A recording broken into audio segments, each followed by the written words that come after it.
എല്ലാ കൂട്ടുകാർക്കും മിസ്റ്റർ പ്രിൻസിൻ്റെ പുതിയൊരു വീഡിയോയിലേക്ക് സ്വാഗതം. ഇന്നത്തെ വീഡിയോയിൽ നമ്മൾ നോക്കുന്നത് മറ്റൊന്നല്ല, നമ്മുടെ വൺ പീസ് ചാപ്റ്റർ 1143 സ്പോയിലേഴ്സ് ഇറങ്ങിയിട്ടുണ്ട്. ആ സ്പോയിലേഴ്സിൽ എന്തൊക്കെയാണ് ഉള്ളത്? എനിക്കിപ്പോൾ കിട്ടിയിട്ടുള്ളത് വെറും ടെക്സ്റ്റ് സ്പോയിലേഴ്സ് മാത്രമാണ്. ഇതുവരെ പാനൽസ് ഒന്നും ഇറങ്ങിയിട്ടില്ല. അപ്പോൾ ഞാനത് വായിച്ചിട്ട് നിങ്ങൾക്ക് മനസ്സിലാകുന്ന രീതിയിൽ ഞാൻ എക്സ്പ്ലെയിൻ ചെയ്യുന്നതായിരിക്കും. അതിന് മുമ്പൊരു കാര്യം, നമ്മുടെ ചാനലിൽ നിങ്ങൾ വീഡിയോ കണ്ടിട്ട് പലരും സബ്സ്ക്രൈബ് ചെയ്യുന്നില്ല. ഞാൻ ഒരുപാട് സ്ക്രീൻഷോട്ട് എടുത്ത് വെച്ചിട്ടുണ്ട്. അതൊക്കെ ഞാൻ ഈ വീഡിയോയിൽ ഇപ്പോൾ ആഡ് ചെയ്യും. നിങ്ങളിപ്പോൾ സ്ക്രീനിൽ കാണുന്നത് നിങ്ങൾ നോക്കി നോക്ക്. നിങ്ങൾ പലരും നമ്മുടെ ചാനൽ സബ്സ്ക്രൈബ് ചെയ്യാതെ പോകുന്നത്. അപ്പോൾ നിങ്ങൾക്ക് ഈ വീഡിയോ ഒക്കെ ഇഷ്ടപ്പെടുകയാണെങ്കിൽ നമ്മുടെ ചാനൽ സബ്സ്ക്രൈബ് ചെയ്ത് സപ്പോർട്ട് ചെയ്താൽ നമുക്ക് പെട്ടെന്ന് തന്നെ 5K സബ്സ്ക്രൈബേഴ്സിലേക്ക് എത്താൻ കഴിയുന്നതായിരിക്കും. അത് നിങ്ങളെല്ലാവരും സബ്സ്ക്രൈബ് ചെയ്ത് സപ്പോർട്ട് ചെയ്യുമെന്ന് വിചാരിക്കുന്നു. എന്നാൽ നമുക്ക് നേരിട്ട് വീഡിയോയിലേക്ക് പോകാം. ഈ ചാപ്റ്ററിൻ്റെ കവർ സ്റ്റോറിയിൽ വ്യത്യാസമുണ്ട്. ഇത്രയും നാൾ കാണിച്ചിരുന്നത് നമ്മുടെ വാനുവലിൽ നടന്ന സംഭവങ്ങളാണെങ്കിൽ ഇപ്പം നമ്മുടെ സ്ട്രോ ഹാറ്റ്സ് ഒരു ഫിഷിൻ്റെ മുകളിൽ പോകുന്നത് ആണ് കവർ സ്റ്റോറി ആയിട്ട് വന്നിട്ടുള്ളത്. പിന്നെ ഈ ചാപ്റ്ററിൻ്റെ പേര് നോക്കുകയാണെങ്കിൽ ദ ഗോഡ് നൈറ്റ്സ് എന്നാണ്. അതിലൂടെ നമുക്കൊരു കാര്യം ഏകദേശം മനസ്സിലാക്കാം. ഈ ചാപ്റ്റർ മെയിനായിട്ട് ഫോക്കസ് ചെയ്യാൻ പോകുന്നത് മറ്റാരുടെ മുകളിലല്ല, നമ്മുടെ ഗോഡ്സ് നൈറ്റിൻ്റെ മുകളിൽ തന്നെയായിരിക്കും.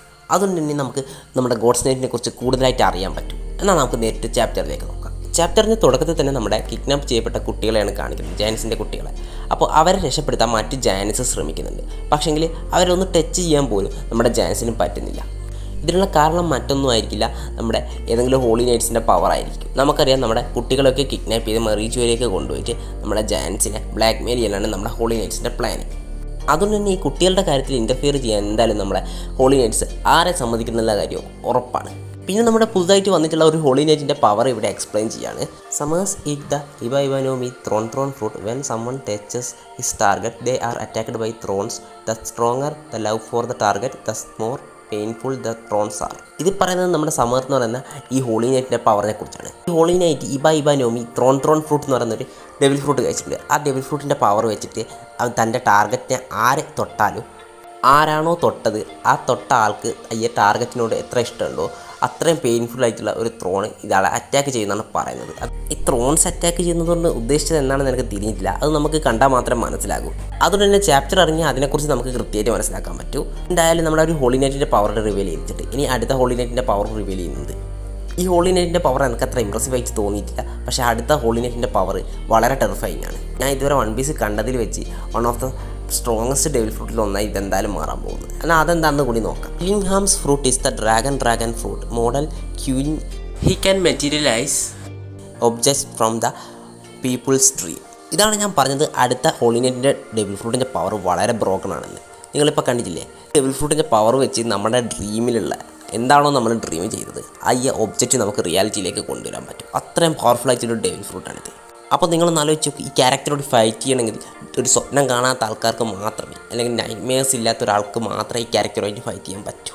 നമ്മളിതുവരെ വൺ പീസിൽ ഒരുപാട് ഡെവിൽ ഫ്രൂട്ട് പവേഴ്സൊക്കെ കണ്ടിട്ടുണ്ടാകും. നമ്മുടെ ലൂഫിയുടെ ഡെവിൽ ഫ്രൂട്ടിൻ്റെ പവർ നമ്മുടെ ഡ്രീംസൊക്കെ റിയാലിറ്റി ആക്കുന്നൊക്കെ പറയുന്നുണ്ട്. പക്ഷേ ഈ ഡെവിൽ ഫ്രൂട്ട് പവർ ഡയറക്റ്റ്ലി അതാണ്, നമ്മുടെ എന്താണോ ഞാൻ ഡ്രീം ചെയ്യുന്നത് അത് റിയാലിറ്റിയിലേക്ക് കൊണ്ടുവരാൻ ഈ ഡെവിൽ ഫ്രൂട്ടിൻ്റെ പവർ വെച്ച് പറ്റും. അപ്പോൾ ഇത് നമ്മുടെ ലൂഫിയുടെ ഡെവിൽ ഫ്രൂട്ടിനെക്കാളും പവർഫുൾ ആണോ അല്ലയോ എന്നൊന്നും ഞാൻ പറഞ്ഞില്ല. പക്ഷേ ഇത് one of the strongest devil ഫ്രൂട്ടായി മാറാൻ പോകുന്നുള്ള കാര്യത്തിൽ സംശയമൊന്നും വേണ്ട. The holy knights are eating in the forest and forget the salt. So summers think about it. Gillingham uses his devil fruit power, put him into sleep and pulls salt out of his dream. അപ്പോൾ ഈ ചാപ്റ്ററിൽ തന്നെ നമ്മുടെ ഗില്ലിഹാമിൻ്റെ power എത്രമാത്രം broken ആണെന്ന് നമുക്കിപ്പോൾ കാണിച്ചു തന്നിട്ടുണ്ട്. നമ്മുടെ ഹോളി നൈറ്റ്സ് ഫോറസ്റ്റിൽ നിന്ന് ഫുഡ് കഴിക്കുമ്പോൾ അവർക്ക് ഉപ്പെടുക്കാൻ മറന്നുപോയി. അപ്പോൾ നമ്മുടെ സമേഴ്സിൻ്റെ ഡ്രീമിൽ നിന്ന് നമ്മുടെ ഗില്ലിംഗ്ഹാം നമ്മുടെ സമേഴ്സിനെ ആദ്യം ഉറക്കത്തിലേക്കാക്കി, എന്നിട്ട് ആ ഡ്രീമിൽ നിന്ന് ഉപ്പ് എടുക്കുകയാണ്. അപ്പോൾ നിങ്ങളൊന്ന് ആലോചിച്ച് നോക്ക്, ഈ ക്യാരക്ടറിന് നമ്മൾ മറ്റുള്ള ക്യാരക്ടേഴ്സിനെ ഉറക്കത്തിലേക്ക് ആക്കാനും പറ്റും. അപ്പോൾ അവരെ ഉറങ്ങണം എന്നില്ല. പിന്നെ ഈ ഡെവിൽ ഫ്രൂട്ടിൻ്റെ ഒരു വീക്ക്നെസ് എനിക്ക് തോന്നുന്നത് അവർ ഉറങ്ങുന്ന ടൈമിലോ അങ്ങനെ ഇല്ലെങ്കിൽ അവരെ ഉറക്കിയാൽ മാത്രമേ ഈ ഡെവിൽ ഫ്രൂട്ടിൻ്റെ പവർ വെച്ച് നമ്മുടെ ഡ്രീമിലുള്ള സംഭവം റിയാലിറ്റിയിലേക്ക് കൊണ്ടുവരാൻ പറ്റുമെന്നാണ് എനിക്ക് തോന്നുന്നത്. അവർ ആ സമയത്ത് അവിടെ ചിന്തിച്ച കാര്യം മാത്രമേ കൊണ്ടുവരാൻ പറ്റുമെന്നാണ് എനിക്ക് തോന്നുന്നത്. ഇത് പവർഫുള്ളായിട്ട് ഹാക്കിയുള്ള ക്യാരക്ടേഴ്സിനെതിരെ വർക്കാവില്ല എന്നാണ് എനിക്ക് തോന്നുന്നത്. പിന്നെ അടുത്ത സെക്കൻഡിൽ തന്നെ നമ്മുടെ സീന് ഷിഫ്റ്റ് ചെയ്യുകയാണ് നമ്മുടെ ലൂഫിയും ലോക്കിയുള്ള സ്ഥലത്തേക്ക്. Luffy punches Loki with a weak blow and Loki faints and Zoro notice that Loki was already near death. അപ്പോൾ നമ്മുടെ ലൂഫി നമ്മുടെ ലോക്കിക്ക് ഒരു ചെറിയൊരു പഞ്ച് കൊടുക്കുകയാണ്. ആ ചെറിയ പഞ്ച് കൊണ്ടുവന്നതോടെ തന്നെ നമ്മുടെ ലോക്കി അവിടെ വീണ് പോകുകയാണ്. അപ്പോഴാണ് സോറോ ഒരു കാര്യം ശ്രദ്ധിക്കുന്നത്, നമ്മുടെ ലോക്കി ഏകദേശം ചാവാറായിട്ടുണ്ട്. അപ്പോൾ ഇത് ശ്രദ്ധിച്ച സോറോ പെട്ടെന്ന് തന്നെ അവരോടൊക്കെ പറയുന്നുണ്ട് നമ്മുടെ ലോക്കി വളരെ ഇഞ്ചേർഡ് ആണെന്നൊക്കെ. അപ്പം തന്നെ നമ്മുടെ ലൂഫി നമ്മുടെ ഗാരത്ത് എന്ന് പറയുന്ന ഈ ക്യാരക്ടറോട് ചോദിക്കുന്നത് നമ്മുടെ ലോക്കിനെ ട്രീറ്റ് ചെയ്യാം. Luffy ask Gareth to treat Loki through Gareth resist she agrees to help him. നമ്മുടെ ലൂഫി ഗ്യാരറ്റിനോട് നമ്മുടെ ലോക്കിനെ ട്രീറ്റ് ചെയ്യാൻ പറഞ്ഞപ്പോൾ ആദ്യം റെസിസ്റ്റ് ചെയ്തെങ്കിലും പിന്നെ നമ്മുടെ ലോക്കിനെ ട്രീറ്റ് ചെയ്യാമെന്ന് അവൾ പറയുന്നുണ്ട്. അപ്പം നമ്മുടെ ലോക്കിയും നമ്മുടെ ഷെംറോക്കിൻ്റെ കയ്യിൽ നിന്ന് നല്ല രീതിക്ക് കിട്ടിയിട്ടുള്ള കാര്യം ഇപ്പം മനസ്സിലായി. പക്ഷേ ഒന്നും നമുക്ക് പേടിക്കാനൊന്നുമില്ല, നമ്മുടെ ലോക്കി എന്തായാലും ഇത് സർവൈവ് ചെയ്യുന്നുള്ള കാര്യത്തിൽ സംശയമൊന്നും വേണ്ട. പിന്നെ ഇവിടെ ഒരു ഫ്ലാഷ് ബാക്കാണ് വരുന്നത് നമ്മുടെ ലോക്കിയുടെ ഹജറുദ്ദീൻ്റെ. Flash back of Hajrudin's past. Loki bullied him since childhood. Hajrudin's want revenge for his father's murder. അപ്പോൾ നമ്മുടെ ലോക്കി നമ്മുടെ ഹജറുദ്ദീനെ താൻ ചൈൽഡായിരുന്ന സമയത്തെ ബുള്ളി ചെയ്യുന്നുണ്ട്. അതുകൊണ്ട് തന്നെ നമ്മുടെ ഹജറുദ്ദീന് നമ്മുടെ ലോക്കിനോട് വളരെ ദേഷ്യമാണ്. അത് മാത്രമല്ല ഹജറുദ്ദീൻ വിചാരിക്കുന്നത് നമ്മുടെ ലോക്കിയാണ് എൻ്റെ ഫാദറിനെ കൊന്നതെന്നാണ്. അതുകൊണ്ട് തന്നെ നമ്മുടെ ഹജറുദ്ദീന് നമ്മുടെ ലോക്കിനോട് റിവെഞ്ച് എടുക്കുന്നത് നല്ല ആഗ്രഹമുണ്ട്, നമുക്കറിയാം. പക്ഷേ അതിന് ഹജറുദ്ദീന് പറ്റില്ല, കാരണം ലോക്കി വളരെ പവർഫുൾ ആയിരുന്നു. അതുകൊണ്ട് തന്നെ നമ്മുടെ ഹജറുദ്ദീന് ഇക്കാര്യത്തിൽ പ്രത്യേകിച്ചൊന്നും ചെയ്യാൻ പറ്റില്ല. At the end of the chapter Loki wakes up and says, do you really think I killed father because I want to? I know you won't believe me either. അപ്പോൾ ഈ ഒരു സംഭവത്തോടെയാണ് നമ്മുടെ ചാപ്റ്റർ ഇപ്പോൾ ഇവിടെ എൻഡ് ആയിട്ടുള്ളത്.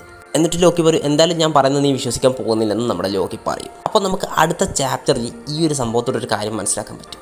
അടുത്ത ചാപ്റ്ററിൽ വേണമെങ്കിൽ നമ്മുടെ ലോക്കിയും അതുപോലെ തന്നെ ഹജറുദ്ദീൻ്റെ ലോക്കിയുടെ ഫാദറുമായിട്ടുള്ള ഒരു ഫൈറ്റ് നമുക്ക് കാണാൻ കഴിയും. അല്ലെങ്കിൽ നമ്മുടെ ലോക്കി എന്തിനാണ് നമ്മുടെ ലോക്കിയുടെ ഫാദറിനെ കൊന്നത് അത് നമുക്ക് ഈ ചാപ്റ്ററിൽ മനസ്സിലാക്കാൻ കഴിയും. ഈ ചാപ്റ്ററിലല്ല, നമ്മുടെ ഈ ചാപ്റ്റർ ഇറങ്ങാൻ പോകുന്ന അടുത്ത ചാപ്റ്ററിൽ നമുക്ക് ആ കാര്യം വേണമെങ്കിൽ മനസ്സിലാക്കാൻ കഴിയും. കാരണം ഈ ചാപ്റ്റർ ഇപ്പോൾ ലീഡ് ചെയ്യുന്നത് നമ്മുടെ ലോക്കിയുടെ പാസ്റ്റിലേക്കാണ്. അപ്പോൾ ഒരുപക്ഷെ നമുക്ക് അടുത്ത ചാപ്റ്ററിൽ നമ്മുടെ ലോക്കിയുടെ ഫ്ലാഷ് ബാക്ക് കാണിച്ചു തരുമായിരിക്കും. ചിലപ്പോൾ അതൊരു ചെറിയ ഭാഗമായിരിക്കും. നമ്മുടെ ലോക്കി എന്തിനാണ് നമ്മുടെ ഹജറുദ്ദീൻ തൻ്റെ ഫാദറിനെ കൊന്നതെന്ന് ഉള്ളൊരു ചെറിയ ഭാഗം നമുക്ക് കാണിച്ചു തരുമായിരിക്കും. അപ്പോൾ ഇതിലൂടെ നമുക്കൊരു കാര്യം മനസ്സിലാക്കാൻ പറ്റുമോ, നമ്മുടെ ലോക്കി ഒരു ബാഡ് ഗൈ ആകാൻ ഇപ്പോൾ ചാൻസ് കുറഞ്ഞു വരികയാണ്. ഇപ്പോൾ ലോക്കി പറഞ്ഞ ഈ ഡയലോഗും കൂടെ വെച്ച് നോക്കുമ്പോൾ നമ്മുടെ ലോക്കി നല്ല ചാൻസ് ഉണ്ട്. ഈ ചാപ്റ്റർ വളരെ മികച്ചൊരു ചാപ്റ്റർ ആണെങ്കിൽ പോലും എന്നെ ഡിസപ്പോയിൻറ്റ് ചെയ്തത് മറ്റൊന്നുമില്ല, നമ്മുടെ ഡ്രാഗനെക്കുറിച്ചും അതുപോലെ തന്നെ റെവല്യൂഷണറി ആർമീനെക്കുറിച്ച് ഒന്നും തന്നെ ഈ ചാപ്റ്ററിൽ ഒന്നും മെൻഷൻ ചെയ്തില്ല. നമ്മുടെ ഡ്രാഗനെക്കുറിച്ച് റെവല്യൂഷണറി ആർമീനെ കൂടി മെൻഷൻ ചെയ്തിരുന്നെങ്കിൽ ഈ ചാപ്റ്റർ വൺ പീസിൽ ഇപ്പോൾ അടുത്തിറങ്ങിയതിൽ വെച്ച് ഏറ്റവും ബെസ്റ്റ് ചാപ്റ്റർ എന്ന് പറയാൻ കഴിഞ്ഞാൽ. കാരണം മറ്റൊന്നുമില്ല, നമ്മുടെ 2 ഹോളി നൈറ്റ്സിൻ്റെ പവേഴ്സ് കാണിച്ചു. അതിലൊരു ഹോളി നൈറ്റിൻ്റെ പവർ എന്ന് വെച്ചാൽ വളരെ പവർഫുള്ളാണ്. ഈ ചാപ്റ്ററോടെ നമുക്ക് ഹോളി നൈറ്റ്സിനെ കുറിച്ച് കൂടുതൽ അറിയാൻ പറ്റി, അവരുടെ പവേഴ്സിനെ പറ്റി അറിയാൻ പറ്റി. അതുമാത്രമല്ല നമ്മുടെ ലോക്കി ഒരു നല്ല ക്യാരക്ടറാണെന്ന് ഏകദേശം ഇപ്പോൾ ഉറപ്പായിട്ടുണ്ട്. അതുകൊണ്ട് തന്നെ ഈ ചാപ്റ്റർ ഇപ്പോൾ അടുത്തിറങ്ങിയിട്ടുള്ള ചാപ്റ്ററിൽ ബെസ്റ്റ് ചാപ്റ്ററാണെന്ന് ഞാൻ പറയുന്നത്. അപ്പോൾ ഈ ചാപ്റ്ററിനെ കുറിച്ച് നിങ്ങളുടെ അഭിപ്രായം എന്താണെന്ന് ജസ്റ്റ് ഒന്ന് കമൻറ്റ് ചെയ്യുക. പിന്നെ ഞാനിപ്പം ചെയ്ത ഈ എക്സ്പ്ലനേഷനിൽ എന്തെങ്കിലും പോരായ്മകളോ എന്തെങ്കിലും നിങ്ങൾക്ക് ഇഷ്ടപ്പെടാത്ത ഭാഗങ്ങളോ എന്തെങ്കിലും ഉണ്ടെങ്കിൽ നിങ്ങൾ പറയുക, ഞാൻ അടുത്ത വീഡിയോയിൽ ഇമ്പ്രൂവ് ചെയ്യാൻ ശ്രമിക്കുന്നതായിരിക്കും. പിന്നെ മറ്റൊരു പ്രധാനപ്പെട്ട കാര്യം എന്ന് വെച്ചാൽ നമ്മുടെ അടുത്ത ആഴ്ച ബ്രേക്കൊന്നുമില്ല, അടുത്ത ആഴ്ച ഒരു ചാപ്റ്റർ ഇറങ്ങുന്നുണ്ട്. അപ്പോൾ നമുക്ക് ഇനി അധികമൊന്നും കാത്തിരിക്കേണ്ടി വരില്ല. എന്നാൽ ഞാനെൻ്റെ വീഡിയോ ഇവിടെ അവസാനിപ്പിക്കുകയാണ്. അപ്പോൾ വീഡിയോ അവസാനിപ്പിക്കുന്നതുകൊണ്ട് ഞാൻ എല്ലാപ്പോൾ പറയുന്നത് പോലെ ഒരു കാര്യം കൂടെ പറയുന്നത്, നിങ്ങൾ നമ്മുടെ വീഡിയോ കാണിച്ച് ചാനൽ സബ്സ്ക്രൈബ് ചെയ്തില്ല. അപ്പോൾ നിങ്ങൾ പറഞ്ഞ എല്ലാ കാര്യങ്ങളും ഞാൻ പരിഹരിക്കാൻ ശ്രമിക്കും. അപ്പോൾ നിങ്ങൾ ചാനൽ സബ്സ്ക്രൈബ് ചെയ്യാൻ കൂടി ശ്രമിക്കുക. അപ്പോൾ നിങ്ങളെല്ലാവരും നമ്മുടെ ചാനലിൽ ഈ വീഡിയോ കാണിച്ച് സബ്സ്ക്രൈബ് ചെയ്തിട്ടുണ്ടാവുമെന്ന് ഞാൻ വിചാരിക്കുന്നു. നമ്മുടെ ചാനൽ സബ്സ്ക്രൈബ് ചെയ്ത എല്ലാ കുട്ടികളോടും ഞാൻ നന്ദി പറയുന്നു. എന്നാൽ നമ്മൾ ഇന്നത്തെ വീഡിയോ അവസാനിപ്പിക്കുകയാണ്. അപ്പോൾ നിങ്ങൾക്ക് എല്ലാവർക്കും എൻ്റെ വീഡിയോ ഇഷ്ടപ്പെട്ടിട്ടുണ്ടാവുമെന്ന് വിചാരിക്കുന്നു. മറ്റൊരു കാണുന്നത് ബൈ ബൈ.